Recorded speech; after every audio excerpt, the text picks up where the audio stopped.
Danas ćemo se baviti mojom omiljenom biljkom, koprivom.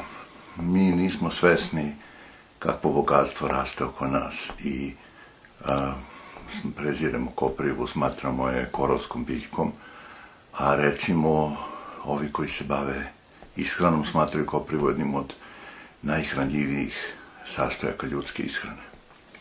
Kopriva sadrži preko 100 različitih sastojaka ishrane koji su neophodni za naše zdravlje. Također ima primjenu u organskom gajenju povrća, gdje ako sadite koprivu, vidjet ćete da nema parazita, nema nikakvih insekata koji se tu nalazi, tako da se ona koristi kao takozvani repelent. Dovoljno je da lišće koprive potopite u vodu i držite 1 ili 2 dana i da s tim isprskate kuću i nećete imati ni komarce, ni bilo kakve druge insekte oko sebe. Ona se koristi i za medicinske svrhe.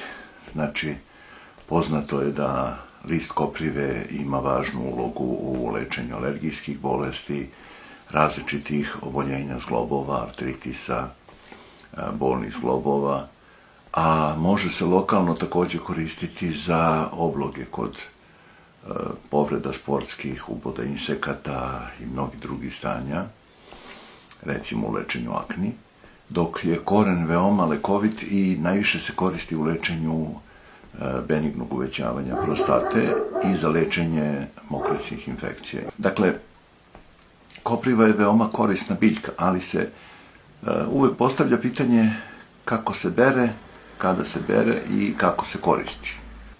Neću se fokusirati u ovom kratkom prilogu na medicinske koristi koprive koje su obrađene sa svakim pojedinačnim oboljenjem, već ću se fokusirati uglavnom na način njihove pripreme.